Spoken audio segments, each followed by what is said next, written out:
What's up, y'all? So Namir here. Roxy made a video previously where she was kind of going over how she knew that I was going to propose. In this video, I'm going to talk about a little bit of that, but I really want to talk about what people don't know about what men go through in order to prepare a phenomenal proposal. So for me, one of the things that I did not know is how stressed I was going to be. And with Roxy finding out sooner than I anticipated because I forewarned her too soon. But guys, he was wrong for doing that, even though I get the why.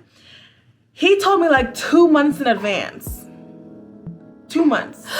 So now I'm like, if you know me, I'm very curious and I love, like, tell me why. Why are you doing 2 months in advance? Like, what's going on? Like, what's the reason? It became very stressful because Roxy began to micromanage the proposal. And then when Aurelia was aware of it, then she began to use Aurelia to micromanage. And I know that wasn't her heart posture. I know that wasn't her intention. I get it, because women, you all are taught from a young age to aspire for marriage, to desire marriage, to want marriage. For men, that's not the case. I really believe personally and wholeheartedly, and even scripturally, that for a man to desire marriage, he has to become aware that he needs a helper, that he needs a helpmate. The scripture even says that even Adam was not aware that he needed to be married. The Lord knew that Adam needed a helper and decided that he was going to make one suitable for him. And so he made Eve. He took Adam's rib and he made Eve, right? Cool. So what that was also telling to me is that most times men don't know we need to be married. You really don't know. It really takes the Lord opening up your eyes and revealing this good thing to you to realize, and for you to recognize that this good thing will be a benefit and an asset not only to you, but to your household, to your future, so on and so forth. And Roxy's my good thing. But one of the things that was challenging through this whole proposal process was trying to make sure that she got every single thing that she wanted. And I really was going through the ringer because it was so stressful with her micromanaging after kind of knowing about the date, because that was my fault. I dropped the ball, and then, shout out to my planning team with Mel, Jesse, and Vern, because Mel and Jesse were like, well, make sure that you throw some other dates around there so she doesn't know, to try to throw her off, which I don't think worked too well. But, and so even then it became more stressful, and not to mention people are so nosy. I do not care for that.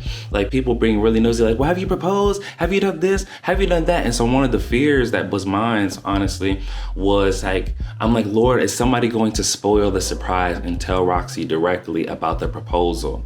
So I'm diligently praying that, Lord, cover their eyes. Like, don't let them say a word. Let them be silent. I pray that people will, like, really praying like for a spirit of forgetfulness on people, that people will not spoil the surprise that we've been working so diligently, so hard on. You know what I'm saying? Because you go through all this stuff, and it was so bad because literally the first meeting that we were supposed to have after we came back from Texas, which is a whole story that Roxy and I will tell in the near future. As soon as we came back from Texas and me and Mel kind of got the blueprint to run the whole situation and start planning who's going to be on the planning team, I'm praying over my engagement rings and the wedding rings. And I'll make that a note too. Like, man, whenever you do buy your ring, like, one of the things that the Lord kind of challenged me and charged me to do was to pray over my wedding rings. Like, I literally wept over those rings. I prayed over those rings at 12 a.m. every single night for at least 30 days up until the engagement date. The Lord would have me to cry out over those rings, to declare what my marriage will be, to declare what my family will be, to declare what my union will be, what my household will be formed of. And I'm living in I'm living in those prayers. I'm living in those moments of the midnight oil that was poured out upon those rings, where I wept, where I cried, where I sanctified and I dedicated to them unto Jesus. And one of my prayers was that I prayed that people would see these rings, and not that they would feel away in terms of being jealous or envious, but I prayed that they would see Jesus. I prayed that people would see Roxy's rings, and then not only would they be inclined to want to have a dialogue with her, but I prayed that those rings will be an opportunity for salvation. I prayed that those rings will be an opportunity for the door of salvation to be opened to somebody, that somebody would get to meet Jesus or to encounter Jesus just by having a conversation, or just by viewing her ring. Like, they might see hope, that they might see beauty, that they might see inspiration. Like, I'm diligently praying, and that's something that I don't think is kind of taught to us, or that you're going to be aware of. But I would encourage you, if you are a man, I would encourage you, like, pray over your rings as soon as you buy them, as soon as you purchase them. Pray over them. Start declaring what your union will be. Start declaring what your family will look like. Start praying scripture. Start praying in tongues. Start praying in the spirit. You know what I'm saying? Like, start declaring and decreeing over these rings, this is not just about a piece of metal. This is not just about jewelry. This is about legacy. This is about your family. This is about you being the priest of the household. This is about you being the leader of your household and you submitting to God and she submitting to you. For though you are the head of your family, she is the neck. You know what I'm saying? And there's certain things that's beautifully where it's just like you think that you might need to be over here and the neck will be like, over there. And you're like, oh, that's good. You know, like she can help focus you and add value to you and everything in between. So I just encourage the men, if you are a man and you are getting proposed, if you are a man and you're planning to get engaged and you're planning to propose to your special spouse, as soon as you get those rings, my encouragement to you is pray over those rings. Declare what your union will be. Declare what your relationship will be. Declare the good things of the Lord over your household. Declare God's victory. Declare God's favor. Declare God's portion. Declare the salvation of the Lord in all things and pray over those rings. Pray. It's not just enough to purchase the ring, but what you also have to do is pray over those rings. Pray of the salvation of the Lord. Pray that somebody would see Jesus. Pray that someone would see God in the midst of the diamond, that someone would see God through your relationship. Pray without ceasing and pray some more is what I would say to you. But anywho, going back to just some of the challenges of proposing from a man's viewpoint is like literally I became troubled in my spirit because I'm like, this is more about Roxy than me. And I feel like I'm doing all these things for her. And the list is continuing to grow about what she wants and how she wants it. And I'm like, I feel like there's no room for consideration for me. And it was so terrible that literally after talking to Mel about my feelings and really just being honest and open about everything that I was experiencing and feeling and just the pressures on every side, you know, like our first planning meeting literally became a prayer meeting. And I'm so thankful that I had a praying community with me, a praying group of friends, because literally Mel was like, you know what, maybe we need to pray for you instead of planning anything on this particular call. Maybe we need to pray for you. And literally, like, I kid you not, they literally prayed and they warred for me and they interceded. And by the time we got to the end of it, I felt so much better. I felt so much lighter. I felt like God gave me the garment of praise in exchange for heaviness, because the weight of the pressure, the weight of people's expectations, the weight of my spouse to be was all on me. And then I felt small. I felt like I wasn't being considered. I felt like there was no say. So what about how I wanted to do? What about how I wanted to be creative in that moment and do certain things? What about my interests or my desires? I felt like it was all overshadowed by Roxy and what she wanted. And I think that women, you don't consider that sometimes. It's like you don't really consider your man in the terms of how he's going to propose to you. You don't consider the challenges and the hoops that he's going to have to jump through and how you can make it easier for him by telling him what you want, by giving him leeway to be creative in what he's going to do and how he's going to do it, instead of trying to control the execution of it through and through, detail by detail. It's cool to have expectations. It's beautiful to have an idea. It's beautiful to desire marriage. It's great that you know what it is that you want. But what's also helpful is giving room. It's beautiful. I love structure. Structure is phenomenal. Structure is amazing. But within structure, there is liberty. There's creative liberty. There's sometimes logistical liberty. Like, this is my box, or this is my space. And within this space, I can do these aforementioned things. You know what I'm saying? And so even in the context of a proposal, what can be beautiful and helpful for a man is not just telling him what it is that you want, but also giving him room to kind of innovate, giving him room to kind of change things, which is funny because when you think about it, is that not what we do with Jesus? Is that not what we do with our relationship with the Lord, where there's certain things that we are believing God for? There's certain things that we desire for God to give us. And at the same token, the same way that we desire these things, we are expecting God to perform it this way instead of innovating our thinking or changing our perspective. And it's wild because even within proposal, that same thing is true, where the woman or even the man sometimes, but even the woman in this case, because I'm gonna stick to what I've been talking about, may have a certain expectation of how it should go down, how it should be,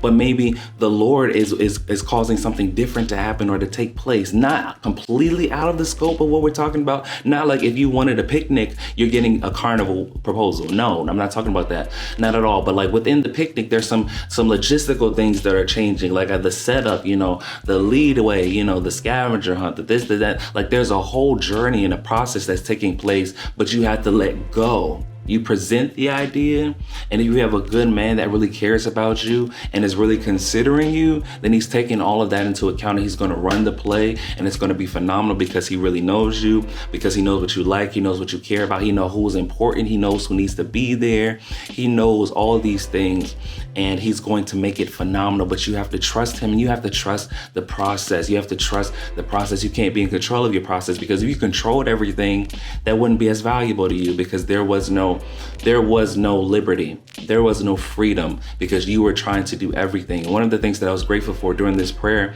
and even just having like my best man Vern, shout out to him for helping me, was kind of just really praying for me and covering me and helping me and kind of anchoring me, because there's times that I would get distressed, and it's just reminding me about what this is really about, and really just refocusing my attention, not just towards Roxy and just the things, but even just towards Jesus. Like, you really need people praying for you. You really need people interceding for you. You really need people warring for you. I encourage you, like, if you do not have a praying community of people, Bible-based believers that really know the Lord, that really talk to him, that can really get a prayer through, I don't know why you want to get married, because I don't think I would have made it to the proposal had it not been for praying people. Yes, I prayed. Yes, I fasted. Yes, I was praying over the rings. But through that whole process and that whole ordeal, if it was not for these people in my life, I don't know how far I would have made it. The Bible even says that one can put 1,000 to flight, 2 can put 10,000 to flight, and even goes on to say that 2 are better than 1 in Ecclesiastes 4. For if 1 is cold, how can he keep himself warm? 2 can keep himself warm. And then the scripture goes on to even say that a trifold cord is not easily broken. And I'm so glad that I had a trifold cord of people in my corner, praying for me, covering me, pushing me, helping me, and everything in between. It just worked out seamlessly, but I could not have done it without community, without their prayers, without their support, without their love, without their help and their assistance. And so it was just a challenge. It was a challenge, and I really needed prayer. You need people to be praying for you during that season. And even what was frustrating to me as well was there were so many people that kept trying to be nosy, and so many people, I was like, Lord, are they going to ruin the surprise? Like, I'm doing all this planning, I'm doing all this legwork to make this a proposal that is phenomenal for Roxy, and people are trying to check her finger. People are asking her questions. People are bombarding her with questions like, oh, is that a ring? I saw a ring in the spirit. Like, let me look at your finger. Like, y'all, there's a time and a place for that, but I need you to pray and be aware. Are you supposed to release that, or is that something for you? Is that something that you're supposed to pray into? Like, so many people doing too much. Like, sit down, take a break, and step back and let me do my thing so I can be great, so I can be successful. That was just another frustrating point. The other point was people just in the business. Get out the business. Live a quiet life. 1 Thessalonians 4:11. I pray that you aspire to lead a quiet life. Mind your business and do your work with your own hands. Mind your business. As it pertains to the proposal, there's so many people that want to get in the weeds. The other thing that was frustrating for me was that there were also people that were projecting fear and anxiety onto me. I can't begin to tell you how many conversations I had with different people, with loved ones who were checking in, that became aware of what I was doing and involved in what I was doing, which was beautiful and it's normal and it's awesome. However, there was conversations where people would begin to try to project onto me. How are you doing? Are you nervous? I would be nervous if I was doing what you're about to do. I can't imagine, and now I have to respectfully say, I understand what you're saying, but no, that's not my portion. I have peace. I am not going to be nervous. I'm not going to be timid. I'm not going to be frightened. I know what I'm doing, and the peace of the Lord is my strength. The joy of the Lord is my strength. The joy of the Lord is undergirding me. I would have to really guard my peace in that season, because if I was not careful, people were going to easily project their anxiety onto me, and I had no reason to be nervous. I had no reason to be afraid. Isaiah 41:10 says, fear not, be not dismayed. I am your God. The Lord, I'm not even read the scripture, because if we can ask Google or Siri a question, then I can read the scriptures. And so literally I would have to correct people and tell them, like, no, I'm not nervous. No, I'm not afraid. No, I'm not anxious, because I know that God has called me to this thing, that God is with me. We've been doing the legwork logistically. It's coming together in a beautiful way. and I'm not going to be afraid. I'm going to have joy. I'm going to have peace. And the peace and the joy of the Lord, it's going to guard my heart. It's going to guard my mind. It's going to protect me from the hearsay. It's going to protect me from the fears and the things. Did I have my moments where I was kind of nervous or afraid? Yes, but it was not going to be because you tried to speak it over me, because you tried to release it over me in your excitement. You know what I'm saying? And people, I'm not saying all people, some people had a genuine reason to say those things. Like, people are in their excitement. Sometimes we just say things and we don't even recognize what we say, but there's power in our words. So we have to be cautious, and you say those things like, oh my gosh, I would be so nervous if I were you. Don't even say that to me. Why would you say that to me? What you should be saying is, I'm praying for you. I'm praying that the peace of God will go before you. I'm praying that God would head you on the front and on the back. I'm praying that God will undergird you.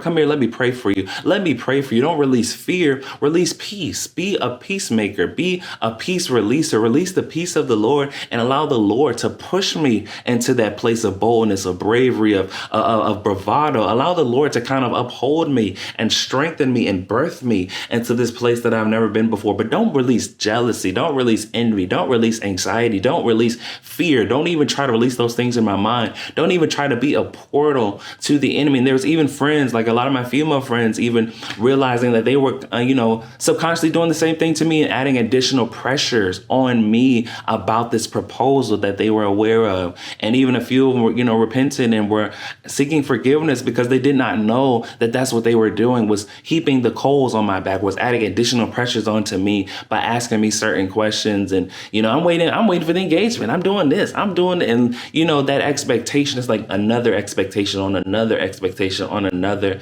expectation. Like, these are some of the challenges that I kind of went through in that season, and it was difficult. And I felt like nobody forewarned me about it. Nobody told me about it. I can't speak for everyone else's experience, but that was my experience. Though it was a beautiful time and I loved it. I'm happy. I'm glad for it. These were some of the challenges. But the scripture says in Isaiah 41:10, fear not, for I am with you. Be not dismayed, for I am your God. I will strengthen you. Yes, I will help you. I will uphold you with my righteous right hand. And that's what the Lord did. The Lord upheld me with his righteous right hand. And so even though there was times that I felt nervous or unsure, again, I thank God for praying community. Like, one of the biggest concerns for us was not just like the people, going back to the proposal, because I started going to the wedding because you got to stay prayed up. But during the proposal was like the weather. It kept saying it was going to rain, and it was so much rain, and the percentages of the weather were changing day by day. And my heart was, I was topsy-turvy. Like, there was a little bit of anxiety because I'm like, Lord, is it going to rain? Like, we are supposed to be outside. We're supposed to be outside. And I don't know how this is going to be. And so I kept checking the forecast. And even when I was telling my family and friends who were supposed to come, at least 3 people were like, do you have a backup plan in case it rains?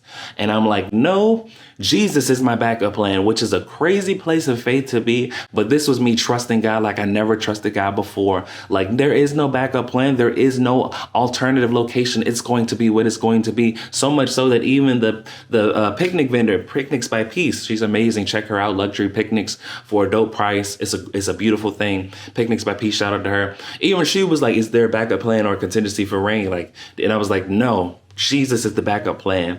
You know what I'm saying? I put that on like the survey or the form that I had to fill out. And then even like when we were communicating, I told her the same exact thing.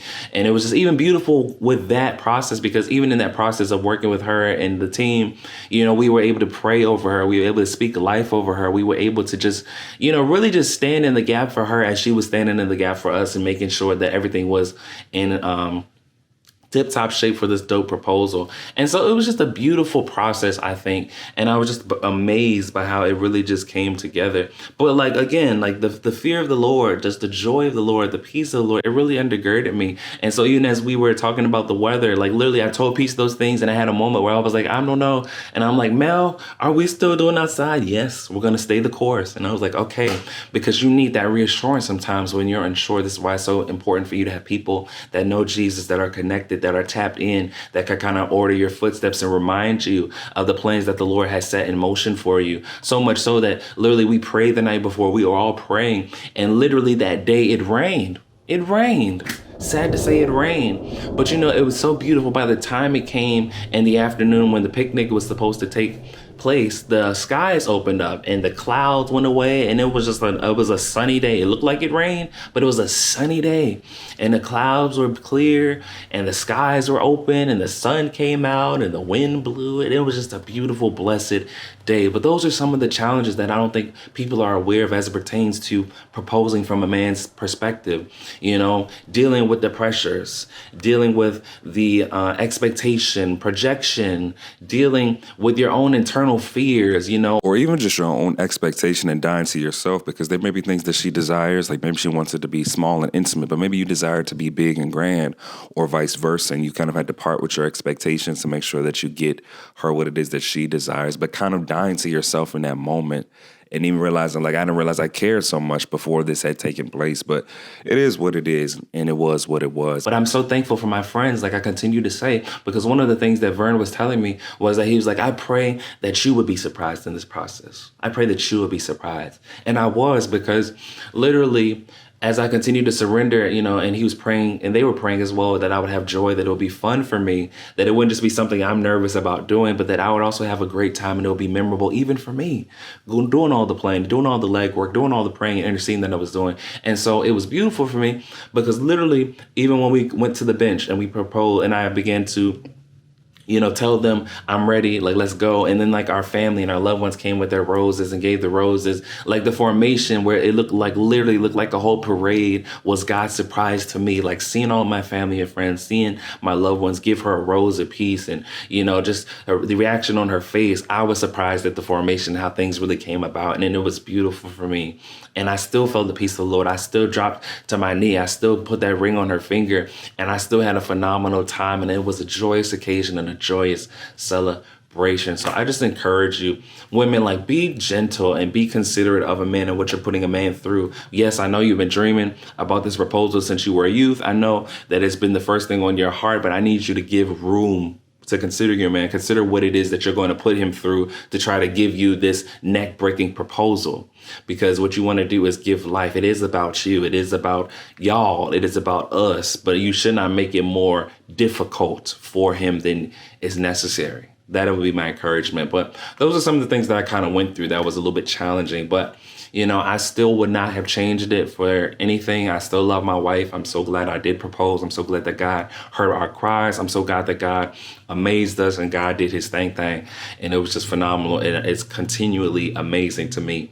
And I would say the other encouragement that I would have to men as well as you continue to go through your engagement journey, what Apostle Malik had taught me was scriptural. The scripture says that he who finds a wife finds a good thing and obtains favor from the Lord. So you should be expecting favor in the process. Expect favor as you are planning. Expect favor as you are ring buying. Expect favor as you are just going through the process. Expect favor along the way. Favor is your portion, because you found your good thing and you're moving in the right direction towards marriage, the covenant that it is, the beauty that it is, the life changer that it is. So expect favor in the process and keep pushing forward. The results will not vary. You will experience the favor of the Lord. You will experience the hand of God. God will strengthen you. God will uphold you, and God will send you out.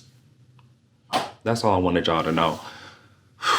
Because I was like, we talk about proposal and we talk about the beautiful side of it, but we don't talk about the stressful side of it. We don't talk about the valley of the shadow of it. We don't talk about the difficulty in it, of navigating spaces, of communities, of navigating internal stressors or micromanaging or some of those things that we kind of go through, which can be very annoying and frustrating. And I wasn't even aware of it because I wish somebody would have forewarned me about it. And honestly, I feel like we don't have enough conversations about these things, because if we did, we would all walk in a little bit more informed. We would have a little bit more wisdom, a little more knowledge on how to kind of combat these things or how to navigate these things. Seldomly did I feel like I had conversations about engagement where people kind of gave me some insight or gave me some knowledge, you know what I'm saying, or awareness of things that I should look out for, stress being one of them, and prayer being another one.